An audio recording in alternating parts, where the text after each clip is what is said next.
السلام علیکم ورحمۃ اللہ وبرکاتہ۔ ناظرین، آج ہم آپ کو مکہ مکرمہ کے مقدس اور بابرکت اور مشہور جگہ، جس کی زیارت کے لیے دور دراز سے سفر کر کے حاجی حضرات اور عمرہ کرنے والے حضرات آتے رہتے ہیں، اور اسی طرح عرب میں رہنے والے حضرات بھی اس کی زیارت کے لیے بار بار آتے رہتے ہیں، اور یہ جگہ ہے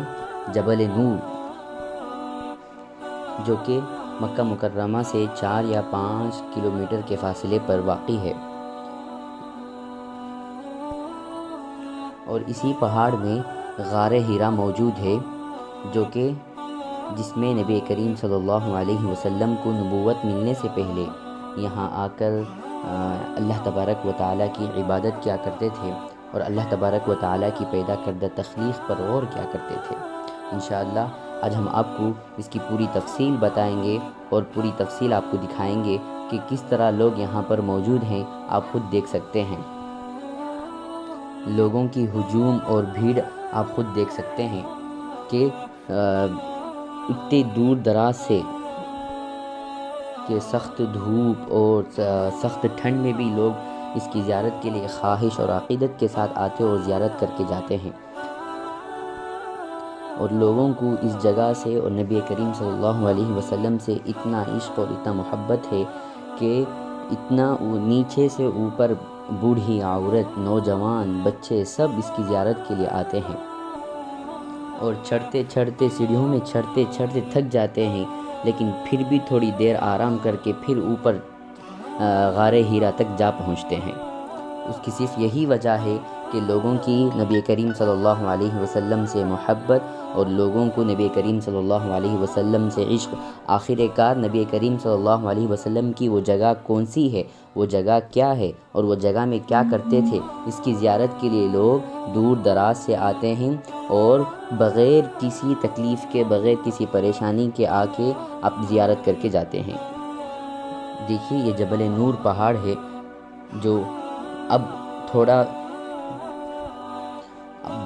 بتایا جاتا ہے کہ اب تھوڑا ان سیڑھیوں وغیرہ کو تھوڑا تعمیر کی کام ہوئی، لیکن آپ ذرا سوچیے وہ زمانے آج سے 1440 سال پہلے نبی کریم صلی اللہ علیہ وسلم کس طرح اس باغبان زمین میں کس طرح نبی کریم صلی اللہ علیہ وسلم سیڑھیوں میں چڑھ کر آتے ہوں گے۔ حالانکہ اس زمانے میں تو آج کی طرح سیڑھیاں موجود نہ ہوگی، لیکن اس کے باوجود بھی نبی کریم صلی اللہ علیہ وسلم نبوت ملنے سے پہلے یہاں پر آ کے عبادت کیا کرتے تھے، اور اللہ کی تخلیق میں غور کیا کرتے تھے۔ حدیث کی بعض روایتوں میں ہے کہ نبی کریم صلی اللہ علیہ وسلم 1 دن 2 دن کے لیے نبی کریم صلی اللہ علیہ وسلم کا جو توشہ ہوتا کھانے کی، وہ لے کر یہاں آ کر کھانا کھا کر عبادت کر کے جاتے تھے۔ اور دوسری بعض روایتوں میں یہ بھی ہے کہ حضرت خدیجہ رضی اللہ عنہا نبی کریم صلی اللہ علیہ وسلم کو جو کھانے کی غذائیں تھیں وہ لا کر نبی کریم صلی اللہ علیہ وسلم کو غار حرا میں لا کر دیتی تھی۔ تو یہاں پر سوچنے کا مقام ہے کہ وہ زمانے میں ایسے پہاڑوں میں نہ کوئی چرندہ پرندہ، لیکن اس کے باوجود بھی وہ نبی کریم صلی اللہ علیہ وسلم کو کھانے کے لیے پانی وغیرہ اور توشہ لا کر دیتی تھی۔ چلیے اب ہم جانتے ہیں غار حرا کی تفصیل۔ یہ غار حرا جبل نور پر واقع ہے، جو کہ مکہ مکرمہ کے 4 یا 5 کلومیٹر کے فاصلے پر واقع ہے۔ یہاں پر یہ غار حرا میں نبی کریم صلی اللہ علیہ وسلم آ کر نبوت سے پہلے اللہ تبارک و تعالیٰ کی تخلیق اور اللہ تبارک و تعالیٰ کی عبادت کیا کرتے تھے۔ ایک دن اچانک آپ صلی اللہ علیہ وسلم کے پاس حضرت جبرائیل علیہ السلام اپنی اصل شکل میں نازل ہوئے، اور آپ سے فرمایا کہ اقرأ، پڑھو اپنے رب کے نام سے۔ تو نبی کریم صلی اللہ علیہ وسلم امی تھے، پڑھنا نہیں جانتے تھے، جس کی وجہ سے آپ صلی اللہ علیہ وسلم نے فرمایا انا بقاری، میں نہیں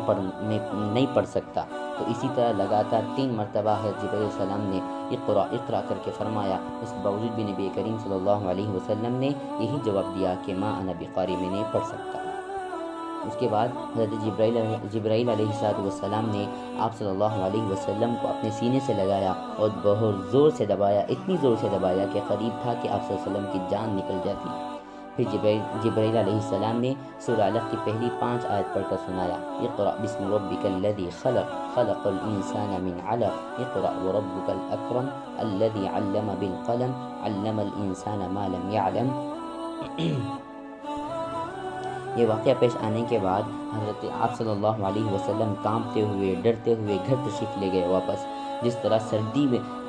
حدیث میں آتا ہے کہ جس طرح سردی میں ٹھنڈ کی وجہ سے آدمی کانپتا ہے، آدمی کا بدن کانپتا ہے، اسی طرح اس دن نبی کریم صلی اللہ علیہ وسلم کا بدن کانپ رہا تھا اور بہت سخت خوف اور ڈر کی حالت میں تھے،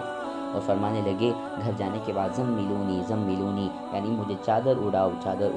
پھر جب خوف تھوڑا کم ہوا تو آپ صلی اللہ علیہ وسلم نے یہ پورا واقعہ اپنی زوجہ مطہرہ حضرت خدیجہ رضی اللہ عنہا کو بیان فرمایا، تو حضرت خدیجہ رضی اللہ عنہا نے یہ پورا واقعہ سن کر فرمانے لگی، ہرگز نہیں ہو سکتا، یہ کوئی شیطانی کام نہیں ہو سکتا، کیونکہ آپ ہمیشہ غریبوں کی مدد کرتے ہیں اور بیواؤں کو سہارا بنے ہیں، یتیموں کو سہارا بنے ہیں، تو اللہ ضرور آپ کو ضائع اور برباد نہیں کرے گا۔ یہ رہی غار حرا کی مختصر سی تفصیل۔ اللہ پاک ہم سب کو ایسے جگہوں میں ایسے زیارت کرنے کی بار بار توفیق نصیب فرمائے، آمین۔